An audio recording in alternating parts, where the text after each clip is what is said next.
You ever have one of those days where the whole world just decides to tilt on its axis? One minute you're minding your own business, fixing a fence post under the blistering Kansas sun. The next you're staring down the barrel of a situation so bad, there ain't no walking away from it. My name is Caleb Donnelly, but folks out on the prairie, the few that there are, they just call me Hawk. And this is the story of the day my quiet life went up in smoke. It started with the heat. The kind of oppressive, soul-crushing heat that bakes the ground into a cracked mess and makes the air shimmer. Out on my 80 acres, wedged between Dodge City and nowhere, silence is the loudest thing you hear. Most days I like it that way. The world of men had left a bitter taste in my mouth, and the company of stubborn cattle and endless work was a balm on a soul worn thin. That morning, the smell of a prairie fire hung in the air, a sharp, acrid reminder that the land was always hungry. I was hammering a post back into the unforgiving earth when I saw it, a flicker of movement on the horizon, too small for a deer, too unsteady for a coyote. I straightened up, shielding my eyes against the glare, and my gut clenched into a tight, cold knot. It was a child, a little girl staggering through the tall, dry grass like she was walking in a bad dream. Her dark hair was matted to her face. Her clothes were little more than torn rags, and she moved with the shaky uncertainty of a newborn calf. Even from 100 yards out, I could tell she was Cheyenne, and she was alone. My hand went to the Winchester leaning against the fence post. It was pure instinct.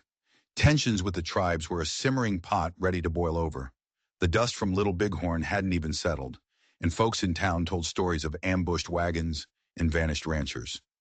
A lone Cheyenne girl could mean a war party was hiding just over the next rise. But then she stumbled, clutching her stomach, and a dry, silent sob shook her tiny frame. This wasn't a threat. This was a child, dying of thirst and starvation on my land. Something inside me broke. I left the rifle where it was and started walking towards her, hands held out where she could see them. No sudden moves, slow and steady, like calming a spooked horse. As I got closer, I could see she couldn't have been more than 7 years old. Her eyes, wide and dark as a coming storm, were filled with a terrifying emptiness. She saw me and flinched, but she was too weak to run. Her cracked lips moved, a sound like dry leaves skittering across stone. It wasn't English, but I understood. Her little hand lifted, pointing a shaky finger at her mouth, then towards the water trough my cattle drank from. "Easy now," I murmured, my voice low and rough.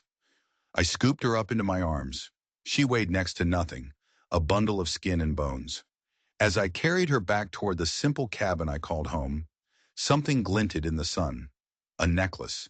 It was hanging around her neck, a stunning piece of intricate beadwork, woven with polished bone and tiny turquoise stones. The patterns were complex, meaningful, and I recognized them. I'd seen that style before, in a trader's tent in Dodge. He'd boasted it was the work reserved for the family of a chief, a great chief. My stomach dropped right through the soles of my boots. The rumors that drifted on the wind, the whispers in the saloons, they all spoke of one man, the most feared Cheyenne war chief this side of the Arkansas River, a man they called Red Elk. And if the stories were true, he had one daughter. This wasn't just any lost child. This was a spark, and the whole prairie was a tinderbox.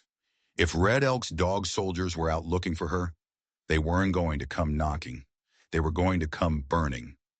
And I was standing right in the middle of the fire. Inside the cabin, the air was thick with the smell of old wood and stale coffee. I set the little girl down in my worn rocking chair, the only piece of comfort in the whole place. She was so small in it, like a doll left behind. I ladled out the last of my bean stew and filled a tin cup with water. She ate like a starving wolf, her little hands shaking so hard she could barely hold the spoon. I knelt beside her, watching the life slowly seep back into her face. The smart thing to do would be to get on my horse, ride to town, and let the law handle it. Wash my hands of the whole mess. But I looked at this little girl, this fragile life, and I thought of the 2 small graves out back under the lone cottonwood tree. I hadn't been a smart man in a long time. I'd been a father. As her eyes fluttered shut, exhaustion finally claiming her, I stood up and walked to the window. The sun was dipping low, painting the endless grass in shades of orange and red. It looked like the whole world was bleeding. I knew with a certainty that chilled me to the bone that the riders were coming. I didn't know when, but they would come. And then I saw something else. As she had drifted off to sleep, the sleeve of her tattered dress had slipped down her arm. There, just above her wrist, was a mark. It was small, faded, but unmistakable. A brand. It wasn't a Cheyenne symbol. It wasn't any tribal marking I had ever seen. It was a crude, jagged S, burned into her skin. My blood ran cold. This wasn't just a story about a lost child anymore. This was something else entirely. Something darker. Someone had put that mark on her, and people who brand children aren't the kind to let them just walk away. The prairie wind howled around the corners of the cabin, a lonely, mournful sound. It was the only sound, save for the soft, rhythmic breathing of the little girl sleeping in my chair. The stew and water had worked a small miracle. A faint blush of color had returned to her cheeks, but the shadows under her eyes were deep and dark. This wasn't the kind of tired a good night's sleep could fix. This was a weariness of the soul. I poured a cup of coffee that was strong enough to peel paint and sat at my small wooden table, my eyes never leaving her. The brand on her arm, that jagged S, it gnawed at me. The Cheyenne were proud. They marked themselves with paint and tattoos that told the stories of their lives, of their spirits. They didn't burn their children with brands like cattle. This meant she hadn't just gotten lost in a storm. It meant someone took her. My fingers drummed a nervous rhythm on the tabletop. The necklace she wore was a declaration. It screamed her identity to anyone who knew what to look for. Red Elk's daughter. Taking her wasn't just a kidnapping. It was an act of war. It was a direct challenge to the most dangerous man on the plains. Who would be that foolish? Or that brave? A sharp, sudden knock at the door made me jump. My hand instinctively went to the Colt revolver holstered on my belt. The girl stirred in her sleep, a small whimper escaping her lips. "Hawk! Damn it, Donnelly, open up! It's Wade!" I let out a breath I didn't realize I'd been holding and unbarred the door. Deputy Marshal Wade Sullivan stood on my porch, his face grim, coated in a fine layer of trail dust. Behind him, leaning against his horse with a sneer permanently etched on his face, was Zeke Monroe, a local rancher with a well-known hatred for anything that wasn't white and Christian. "Evening, Wade." "Zeke," I said, my voice flat. I didn't move to let them in. Wade's eyes darted past me, into the dim interior of the cabin. "Word travels fast, Hawk. We heard you found a stray." His voice was low, conspiratorial. "Heard he was mixed up in it, is what I heard," Zeke spat, a stream of brown tobacco juice hitting the dirt near my boots. "Should have run him out of this county when we had the chance. Indian lover." I ignored Zeke. My focus was on Wade. "What do you know, Deputy?" Wade shifted his weight, looking uncomfortable. "Red Elk's band was camped up by the Cimarron. A storm blew through a couple nights back. When it cleared, the girl was gone. The whole damn tribe's been tearing the prairie apart looking for her." He paused, lowering his voice even more. "And they ain't searching quietly." "Dog soldiers?" I asked, though the cold pit in my stomach already knew the answer. Wade nodded grimly. "A full war party. They say Red Elk has 250 riders with him, armed for a war, and they're headed this way." 250. The number hung in the air, heavy and suffocating. My little ranch suddenly felt like a very small, very fragile boat in the middle of a hurricane. "I couldn't just leave her to die," I said, the words feeling thin and useless. "You think they'll believe that?" Zeke sneered. "Hell, I don't believe that. You probably snatched her yourself, figuring on some kind of reward." Wade shot him a look that could curdle milk. Shut up, Zeke." He turned back to me, his expression earnest. "Listen, Hawk, you know how this looks. A lone white man, a high-born Cheyenne girl in your cabin. They're not gonna think you're the Good Samaritan. They'll think I took her," I finished for him. "They'll think worse," Wade said, his eyes dark with meaning. The silence that followed was thick with unspoken horrors. The only sound was the creak of Wade's leather gun belt. Best thing you can do, Wade said, stepping closer, his voice a whisper, is give her to us. Me and Zeke will take her, ride out to meet them. We'll explain what happened. We can smooth this whole thing over before it gets bloody. It sounded reasonable. It sounded smart. But something felt wrong. The way Wade's eyes kept flicking to the girl. The way Zeke was practically vibrating with a tense, predatory energy.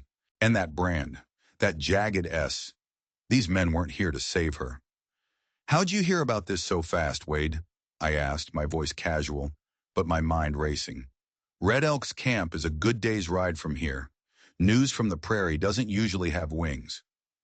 Wade's face tightened for a split second. A scout saw the war party moving, rode straight to town. We came as fast as we could. It was a plausible lie, but it was a lie. I appreciate the offer, Wade, I said slowly, my hand resting on the doorframe, inches from my Colt. But she's scared, and she's safe here for now. I'll handle it. Zeke took a step forward, his face contorting in a mask of rage. You damn fool! You're gonna get us all killed. That's my decision to make, I said, my eyes locked on his. Just then, a low rhythmic rumble started to drift across the prairie. It was faint at first, a vibration you felt more than heard. But it was growing. Hooves, hundreds of them. Wade's face went pale. Zeke froze, his mouth hanging open. The bluff was over. The time for talking was gone. God help us, Wade muttered, turning towards the horizon. Silhouetted against the blood-red sunset, a long, dark line of riders had appeared on the ridge. They weren't just moving. They were riding hard, and they were headed straight for us. 250 Cheyenne warriors, and my ranch was the only thing standing in their way. But as I looked at Wade and Zeke's panicked faces, a terrifying thought hit me. Maybe the warriors weren't the only enemy I was facing tonight. The rumble of hooves was like the world's own heartbeat, a deep, primal rhythm that vibrated up through the soles of my boots and into my chest. The line of riders on the ridge grew, spilling over the horizon like a dark tide. There was no panic in their formation. It was disciplined, deliberate. The movement of an army, not a mob. Wade Sullivan and Zeke Monroe were frozen for a moment, their faces a mixture of shock and raw fear. The tough talk and sneers had evaporated, replaced by the wide-eyed terror of men who knew they were about to be swept away. "We gotta go!" Zeke stammered, scrambling for his horse. "This ain't our fight." Wade didn't argue. He shot me one last look, a strange cocktail of warning and... was that frustration? "You got until they reached that fence line, Hawk," he said, his voice tight. "After that, God have mercy on your soul, 'cause they won't." They mounted up and spurred their horses hard, kicking up dust as they galloped away, not towards town, but east, disappearing into the long shadows stretching across the prairie. They weren't riding for help. They were just running. Their sudden departure felt less like a retreat and more like an abandonment. Like they knew something I didn't. I stood on the porch watching them go, the Colt .45 feeling heavy and useless in my hand. What good was one gun against an army? But this wasn't about winning a fight. This was about surviving the next 5 minutes. Inside, the commotion had woken the girl. She was standing by the window, her small knuckles white as she gripped the frame. The blanket was pooled around her feet. She wasn't crying. Her face was pale, but her eyes were fixed on the approaching riders with a look of solemn recognition. She knew exactly who was coming. "Yida," she whispered, her voice a dry rasp. She pointed at her own chest. Then she looked at me, a question in her eyes. "Hawk," I said, the name feeling foolishly inadequate. "They call me Hawk." She tested the word on her tongue. "Hawk." A faint crackle from outside snapped my attention back to the present. The riders were closer now. I could see the individual shapes, the glint of metal, the flutter of feathers in the dying light. War paint, stark and terrifying, glowed on their skin. At the very center of the formation, riding a massive black stallion, was a figure that radiated an aura of pure, unshakable authority. Chief Red Elk. He was exactly as the stories described him. Broad-shouldered, his face a roadmap of scars and harsh lines etched by sun and war. His hair, long and black, was streaked with silver. He looked less like a man and more like a force of nature, an embodiment of the unforgiving prairie itself. He raised a hand, and the entire army of 250 warriors came to a perfect, synchronized halt just beyond rifle range. They fanned out in a silent, flawless semicircle, sealing off my property, turning my small ranch into a cage. The silence that fell was more terrifying than any war cry. Then a voice rang out, cutting through the heavy air. It wasn't Red Elk. It was a younger warrior beside him, his face a mask of jagged red and black paint, a deep, ugly scar tracing a line down his cheek. His voice was filled with a venomous rage. He spoke in Cheyenne, but then he switched to heavily accented English, his words dripping with contempt. "White man, you are a thief and a dog. You will return what you have stolen, or we will burn your house to the ground with your bones inside." My grip on the Colt tightened. Every instinct screamed at me to raise it, to show them I wouldn't be broken easily. But then I looked at Ayita. Her small face was a storm of emotions. Fear for me, longing for her father, and something else. Defiance. She took a shaky step toward the door, her chin held high. And that's when I noticed it. Clutched in her small hand, hidden until now by the folds of the blanket, was a small object. It was a piece of carved wood shaped like a feather, but etched with symbols that were definitely not Cheyenne. They were sharp, angular, almost like letters from a language I didn't know. She hadn't just been found with the brand. She had taken something. A clue. This changed everything. Ita hadn't just escaped her captors. She had stolen from them, and now 250 warriors thought I was the one who had taken her. I wasn't just in the middle of a misunderstanding. I was standing on a landmine, and the whole world was watching to see if I'd make a wrong move. The last sliver of the sun vanished below the horizon, plunging the prairie into an eerie twilight. The world was holding its breath, and I was right in its lungs. I made a decision. It was reckless. It was probably stupid. But it was the only move I had left. Leaving the Colt on the table inside, I stepped out onto the porch, my hands raised, palms open, a gesture of peace, or maybe just surrender. The semicircle of warriors remained perfectly still. They were statues carved from shadow and steel. The only movement was the restless stamping of their horses, the jingle of bridles, the soft sigh of the wind through the tall grass. It was a scene from a nightmare, beautiful and terrifying all at once. Red Elk nudged his stallion forward, the great horse moving with a liquid grace. He stopped just at the edge of the firelight, spilling from my cabin door. He didn't need to get any closer. His presence filled the entire valley. For a long, agonizing moment, he just stared at me, his eyes two burning coals in the darkness. They weren't just looking at me, they were looking through me, peeling back the layers of my life, judging every decision I'd ever made. When he finally spoke, his voice was not the thunder I expected. It was low, calm, and as cold as a winter grave. "You have something that belongs to me." It was a statement of fact, not an accusation. I glanced back through the open doorway. Ayita stood there, a tiny, defiant figure framed by the light. She hadn't moved. She was watching her father, her expression unreadable.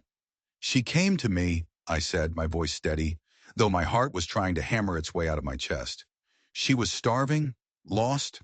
I gave her food and water. That's all." A low murmur rippled through the ranks of the dog soldiers. It was a dangerous sound, like the growl of a cornered wolf pack. The scarred warrior beside Red Elk, the one who had shouted before, leaned forward in his saddle. He spat a single word in Cheyenne. "Vehoa," white man. But the way he said it, it sounded like a curse, a death sentence. Red Elk raised a single commanding hand, and the murmuring stopped instantly. His gaze never left mine. "She wears the necklace of my bloodline," he stated flatly. "You saw it. You knew who she was. And yet, you kept her here. Why?" "I didn't keep her," I shot back, a spark of defiance flaring in my chest. "I was keeping her alive. She was too weak to travel. I was going to bring her to you at first light." The scarred warrior snarled, another string of harsh Cheyenne words. This time I caught one I knew. Liar. Red Elk's expression hardened. "My warriors are not patient men. he said, his voice dropping even lower. They have seen their families broken, their lands stolen by men who look like you. They ride with ghosts on their shoulders and vengeance in their hearts. They do not believe in the kindness of strangers. You think I don't know loss? The words were out before I could stop them. Torn from a place deep inside me I kept locked away. For the briefest of moments, something flickered in the chief's eyes. Not pity, something closer to recognition. But it was gone as quickly as it appeared. Just then, Aida stepped out onto the porch beside me. She was trembling, but she stood tall. She looked from me to her father, her lips moving silently, rehearsing words only she could hear.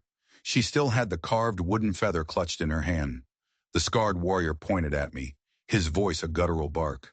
Our seer had a vision, a man with the mark of a hawk, hiding the chief's daughter in a house of wood and sorrow. You are the man from the vision. You are the kidnapper. My blood froze. A vision? A man with the mark of a hawk? It was too specific. It wasn't a misunderstanding. It was a setup. Someone had planted that story. Someone wanted these warriors to find Aida here, with me. Someone wanted this fire to burn. I looked down at the old faded tattoo on my forearm, a simple drawing of a hawk I'd gotten years ago, a mark I rarely thought about, a mark that was now about to get me killed. This is a lie, I said, my voice barely a whisper. Red Elk's eyes narrowed. He looked at my tattoo, then at my face. The flicker of recognition I'd seen earlier was back, stronger this time, but it was overshadowed by the weight of his warrior's accusation. Words are wind, the chief said, his voice flat and final. My daughter is here. You are the man from the vision. My warriors demand justice. He gestured, and the entire circle of riders took one single, coordinated step forward. The noose was tightening. Prove your words are true, Red Elk's voice boomed, cold and sharp as a shard of ice, or prepare to die for your lies. The war drum started again, a slow, heavy, deliberate beat, the sound of an executioner's march. And I knew I was out of time. I had one chance, one desperate, crazy chance to turn this around. It all came down to the little girl beside me and the secrets she held in her tiny hand. The firelight from the cabin danced across the faces of the warriors, painting them in demonic shades of red and black. Each man was a portrait of vengeance, his eyes locked on me, his hand resting on a weapon.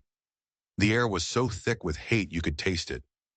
Broken Lance, the scarred warrior who had become my accuser, was practically vibrating with rage. His horse sidestepped nervously, sensing its rider's bloodlust. To him, the story was simple. The vision had pointed to me. The girl was here. Justice was a simple matter of a bullet or a blade. I am not your enemy, I said, pitching my voice to carry across the field. The man who took her is still out there. Broken Lance let out a short, harsh laugh. The only man I see is a white devil who steals children? My eyes found Red Elk's. There is more to this story, I insisted. Your seer's vision was a lie, planted to lead you here, to start a war. Red Elk's face was a stone mask, but his eyes were weighing me, judging the truth of my words against the fury of his men. It was a battle being fought in the space of a single heartbeat. I needed proof. Words were just air. I turned to Ayita. Show him, I whispered, my voice urgent. Show your father what you're holding. She looked down at the carved wooden feather in her hand, then back up at the terrifying army surrounding us. For a moment she hesitated, her small body trembling. Then she seemed to draw strength from some deep, hidden well. Her chin lifted. She took a step forward, away from the safety of my shadow, and held up the object for all to see. Atvoha! She cried out, her voice clear and surprisingly strong. A wave of confusion rippled through the warriors. They stared at the object. It was clearly not Cheyenne craftsmanship. The symbols carved into it were alien, sharp-edged. It was a foreign object in a world of familiar traditions. Broken Lance's sneer faltered. He stared at the carving, his brow furrowed. He didn't recognize it. And that uncertainty was the first crack in his wall of certainty. What is this? Red Elk demanded, his eyes fixed on the wooden feather. She had it when I found her, I explained quickly, clutched in her hand. And there's more. I took a huge risk. I gestured for Aita to show them her arm. Look at her arm. Aida, understanding my intent, pulled up the sleeve of her tattered dress. In the flickering firelight, the ugly, jagged S branded on her skin was clearly visible. A collective gasp went through the camp. Not of anger this time, but of shock, of horror.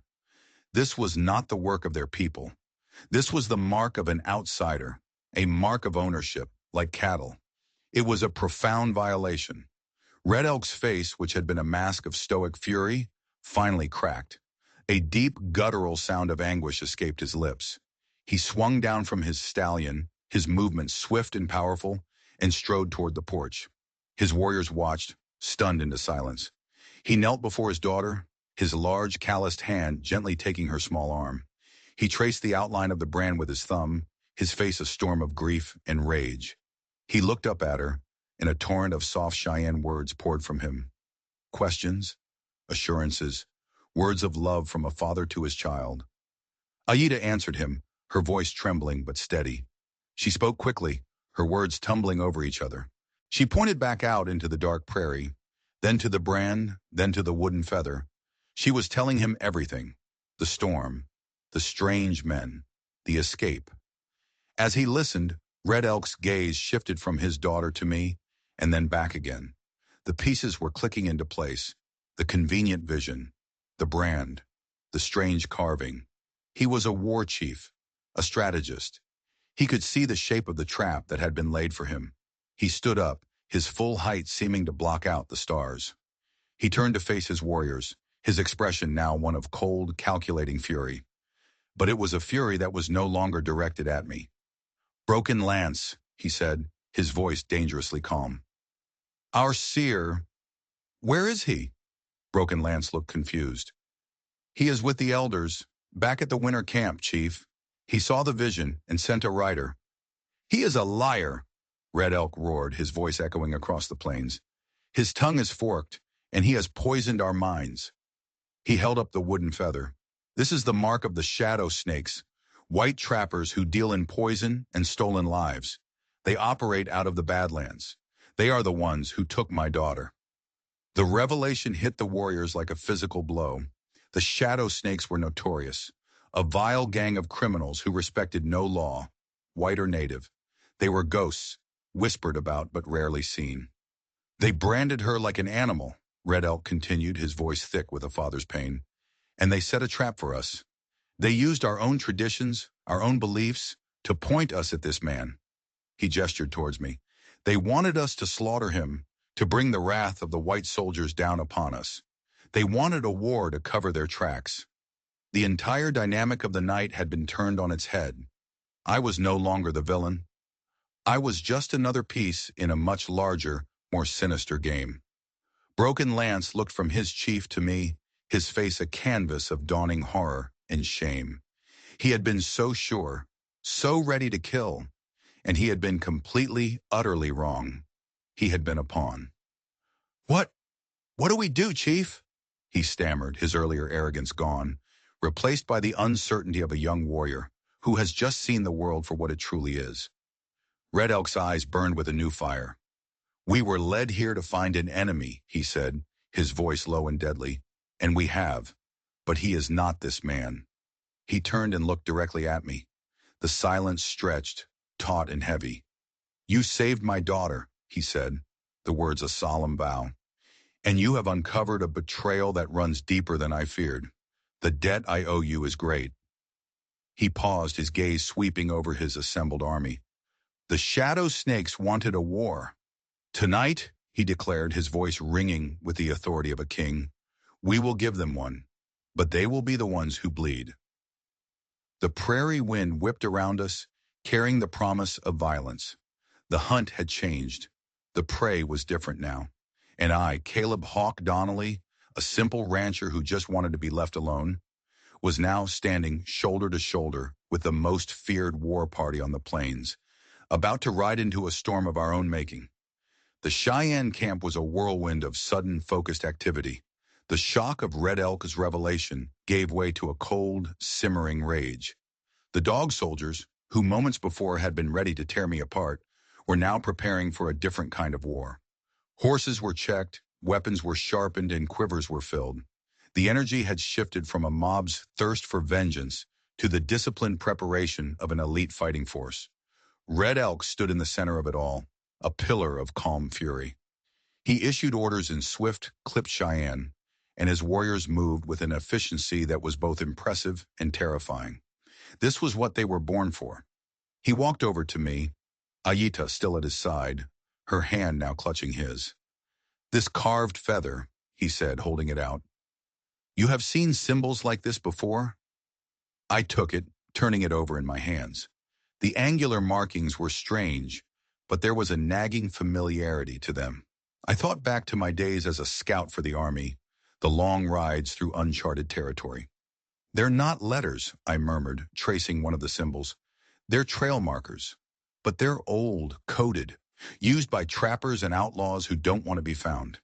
Each gang has their own." "The Shadow Snakes," Red Elk said, his voice grim. "Their leader calls himself the Serpent," I recalled, dredging up old campfire stories and wanted posters. "He used to run his operation further north, but the law pushed him down this way." I looked at the brand on Ada's arm, then at the S symbol on the feather. "It's his mark." Suddenly, another piece of the puzzle slammed into place. Wade and Zeke, their panicked departure, their strange insistence on taking the girl themselves. They weren't just running from the Cheyenne. They knew who had taken Ita. They had to be involved. "My deputy, the lawman from town," I started, trying to piece it together. "He was here right before you arrived. He wanted to take the girl. Said he'd smooth things over with you." Red Elk's eyes narrowed into dangerous slits. "A man with a badge working with snakes. The white man's world is full of such poison." "They rode east when they left," I said, pointing out into the darkness. "Towards the Badlands." That was all Red Elk needed to hear. He turned to Broken Lance, who had been standing nearby, his face still a mask of shame and newfound determination. The chief spoke to him in their native tongue, his words sharp and authoritative. Broken Lance nodded, his eyes filled with a burning desire to atone for his mistake. He let out a sharp cry, and a dozen elite scouts separated from the main group, melting into the darkness to the east. They would be the eyes and ears of the war party. Red Elk turned back to me. "You have done more than enough, Hawk Donnelly. You have saved my blood and uncovered a nest of vipers. My warriors will escort you back to your land. You will be safe." I shook my head. "No." The chief looked surprised. "This is not your fight." "The men who did this came to my home," I said, my voice low and hard. "They tried to use me to start a war that would have burned everything I have to the ground. They put their mark on that little girl in my cabin. This became my fight the second I saw that brand." I looked at Aita, who was watching me with wide, serious eyes. "I want to see this through." A long moment passed. Red Elk studied my face, searching for something. I don't know what he found, but a slow, grim smile touched his lips. It wasn't a smile of humor, but of respect, the respect of one warrior for another. "So be it," he said. "You will ride with us?" He turned and barked an order. A warrior brought forward a powerful war pony, its face painted with symbols of battle. "You will not be a guest," Red Elk declared. "Tonight, you are one of us. You will ride as a dog soldier." Broken Lance approached me, his expression somber. He held out a rifle, a fine Henry repeater, much better than my old Winchester. "For the fight ahead," he said, his English rough but sincere. I was wrong.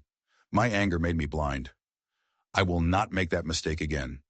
I took the rifle, nodding my thanks. The feud between us was over, washed away by the tide of a new, more dangerous war. An alliance had been forged in the firelight, a strange and unlikely pact between a reclusive rancher and a Cheyenne war chief. As the main body of warriors mounted up, the sound of leather, horse, and steel filled the night. I swung onto the war pony, the animal powerful and energetic beneath me. I was no stranger to riding, but this was different. I was part of something ancient and primal, a force of nature about to be unleashed. Aida came over and touched my leg. She looked up at me, her dark eyes reflecting the starlight. She didn't say anything. She didn't have to. Her look was one of gratitude, of trust. It was a look that said more than words ever could. Red Elk let out a piercing war cry that split the night sky. It was answered by 250 voices, a chorus of pure, unadulterated fury. The ground trembled as we moved out, a river of warriors flowing across the dark prairie. We were no longer just a war party. We were an instrument of justice. We were hunting snakes, and there would be no mercy. The ride through the night was like a fever dream. We moved with a speed and silence that was unnerving. The dog soldiers didn't need roads or trails. They read the land itself, the stars their map, and the wind their guide. I rode between Red Elk and Broken Lance, a strange island of denim and worn leather in a sea of buckskin and war paint. No one spoke. The time for words was over. All that was left was the thunder of hooves and the grim anticipation of the battle to come.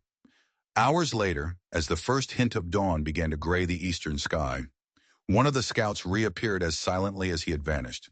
He spoke in low, urgent tones to Red Elk, pointing towards a series of rocky, barren hills that rose from the plains like broken teeth. The Badlands. The scout had found them, a hidden canyon, the entrance concealed by a rock slide, a single campfire burning within. The shadow snakes were confident in their isolation. They wouldn't be expecting visitors, especially not these visitors. Red Elk gathered a small group of his best warriors, including Broken Lance. He looked at me. The main force will circle around and block their escape. We, he said with a grim finality, will be the storm that breaks upon them. We dismounted, leaving the horses with a guard, and proceeded on foot. The ground was treacherous, all loose rock and thorny brush. The Cheyenne moved like specters, their moccasins making no sound. I did my best to keep up, my worn boots crunching loudly in the unnerving silence. As we neared the canyon entrance, we could hear the faint sound of rough laughter and the clink of a bottle. We crawled to the ridge of the canyon and looked down. The sight made my blood boil. Below, maybe 10 men were gathered around a fire. They were a hard-looking bunch, their faces cruel and their eyes cold. And standing among them, arguing over a bottle of whiskey, were Deputy Wade Sullivan and Zeke Monroe. My gut had been right. They weren't just involved, they were part of the crew. But that wasn't the worst of it. In a crudely made cage fashioned from logs, there were 2 other children, a young Pawnee boy and a girl from a settler family, judging by her calico dress. They were terrified, huddled together in the back of the cage. This was their business, stealing children, selling them. The brand was how they marked their property. A wave of pure, cold rage washed over me, colder and cleaner than any emotion I had felt in years. Beside me, I could feel the same silent fury radiating from Red Elk and Broken Lance. This wasn't just about Aida anymore. This was about them all. Suddenly, a man with a long, scarred face and a cruel twist to his lips, the serpent himself, I guessed, grabbed Zeke by his shirt front. "You said the plan was perfect," he snarled, his voice carrying in the still morning air. "You said the Cheyenne would kill the rancher and the soldiers would come and wipe out the whole damn tribe. Where's my war, Monroe?" "It ain't my fault," Zeke whined, his earlier bravado gone. "The rancher, Hawk, he wouldn't give up the girl. And Red Elk, he didn't just attack." Wade stepped in, trying to be the voice of reason. "Calm down, Silas. We can still make this work. We'll grab the girl from the rancher ourselves. No one will be the wiser." Silas the serpent laughed, a nasty grating sound. "No, the plan has changed.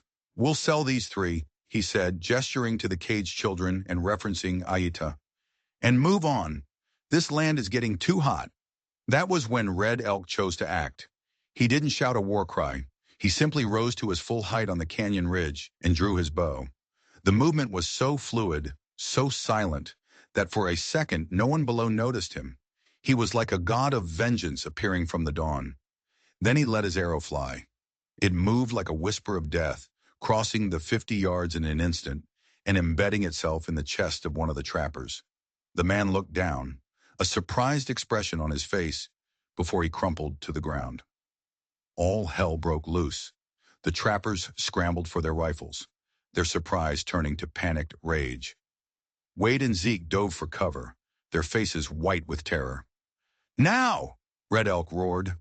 Broken Lance and the other warriors rose, letting out a ferocious cry that echoed off the canyon walls. They unleashed a volley of arrows, each one finding a target. It wasn't a battle. It was an execution. I raised the Henry repeater and found Wade Sullivan in my sights. He was fumbling with his pistol, trying to get a shot off at the warriors on the ridge. I squeezed the trigger. The rifle bucked against my shoulder, and Wade spun around, clutching his arm, his pistol clattering on the rocks. The dog soldiers swarmed down the canyon slope like an avalanche, moving with a speed and ferocity that was breathtaking. They fell upon the remaining trappers with knives and tomahawks. The fight was brutal, personal, and over in seconds. I scrambled down the slope, my focus on two men. Zeke Monroe was trying to crawl away, his face a mask of pathetic fear. Broken Lance got to him first. He hauled Zeke to his feet and looked him in the eye. The contempt on the warrior's face absolute. There was no honor in this man, only greed and hate. I made my way to Silas the serpent. He lay on the ground, a Cheyenne spear pinning him to the earth, his life rapidly bleeding out into the dusty soil. He looked up at me, his eyes wide with shock and pain. Who are you? He gurgled. I'm the man you tried to frame, I said, my voice cold. His eyes flickered with a brief moment of understanding, before they went glassy and empty. Red Elk was already at the cage, breaking the crude lock with the butt of his rifle. He opened the door, and the two captive children stumbled out, blinking in the morning light. He spoke to the Pawnee boy in a gentle, universal language of hand signs, assuring him he was safe. The battle was over. The shadow snakes were broken. Silence descended on the canyon, broken only by the whimpering of the rescued settler girl. Wade Sullivan was on the ground, clutching his wounded arm, staring up at me as I approached. Donnelly, Hawk, it was just business, he pleaded. You got to understand. You branded children, Wade, I said, my voice empty of all emotion. There's no understanding that. Red Elk came to stand beside me. He looked down at the corrupt deputy marshal, his face carved from granite. He didn't need to say a word. The judgment was in his eyes. Wade saw it too, and a broken sob escaped his lips. Justice had come to the Badlands. It wasn't clean or easy. It was bloody and brutal. But as the sun finally rose over the canyon rim, casting its golden light on the scene, it felt right.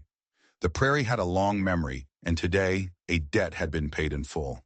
The aftermath in the canyon was grim. The bodies of the shadow snakes lay where they had fallen, stark reminders of the morning's brutal justice. Red Elk's warriors moved with quiet efficiency, gathering weapons and tending to the two rescued children, their earlier ferocity replaced by a gentle solemnity. The Pawnee boy and the settler girl were given water and food, their fear slowly beginning to recede in the face of the Cheyenne's unexpected kindness. Broken Lance brought Zeke Monroe before the chief. Zeke was a blubbering mess, all his bluster and hate dissolved into pathetic pleading. He begged for his life, promising money, anything. Red Elk looked at him not with anger, but with a profound, weary disgust. He spoke in Cheyenne, and Broken Lance translated, his voice flat. He says your soul is as empty as a dried-up riverbed.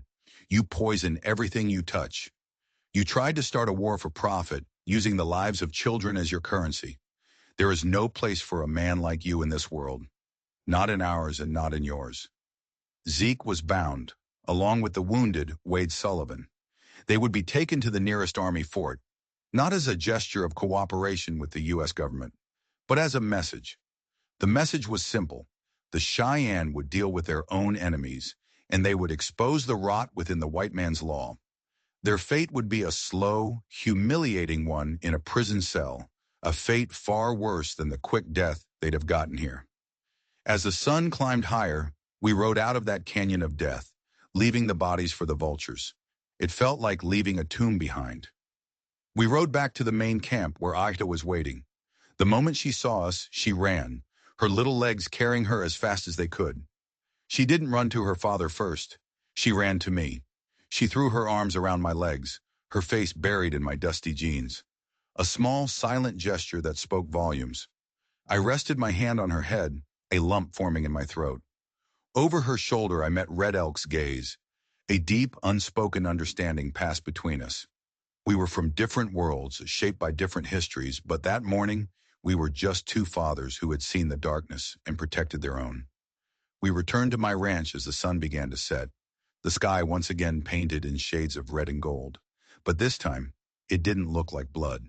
It looked like a promise. Red Elk and a small honor guard came with me. On my porch, the chief formally addressed me. "Hawk Donnelly," he said, his voice echoing in the quiet evening. "You have earned a new name among my people. You are Vohevehoe, the good white man, a name not given lightly." He presented me with the Henry repeater I had used in the canyon. "This is yours, a gift to remember the battle we shared." He then held out the carved wooden feather, the symbol of the defeated shadow snakes. "And this is for you to burn. Let its smoke carry the story of this day to the spirits, so they know that justice was done." I took the gifts, humbled. "Thank you," was all I could manage. Aita came forward and handed me a small beaded bracelet, woven in the same intricate style as her necklace, a gift from her own hands. "You will always have a place by our fire," Red Elk declared. "My people will not forget this. The debt is paid, but the friendship remains." With a final solemn nod, he and his warriors mounted their horses and rode away, melting back into the prairie they called home. The years that followed were different. The quiet on my ranch was no longer one of loneliness, but of peace.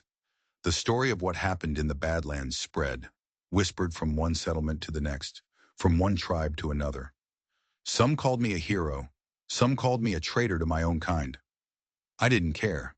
The pact I had made with Red Elk held true. My ranch became a quiet sanctuary, a neutral ground. Settlers lost in a storm would find shelter, and Cheyenne warriors tracking game would stop for coffee, leaving a brace of quail or a piece of venison in thanks. It wasn't a perfect peace, but it was a start. A bridge built not of treaties and laws, but of shared respect in a bloody morning in a dusty canyon. Agita grew from a girl into a strong, wise woman, a leader among her people. Every year on the anniversary of that night, she would ride to my ranch. We would sit by the fire, sharing stories, two old friends remembering the night the world almost ended and the day we saved it together. The prairie has a long memory. It remembers the blood that was spilled, the hatred that festered, but it also remembers the moments of courage, the sparks of kindness that refused to be extinguished. It remembers the warrior chief and the lonely rancher who, for a brief moment, stood together against the darkness.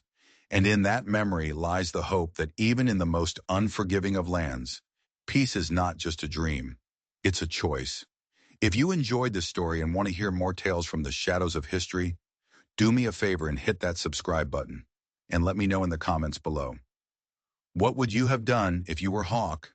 Thanks for listening.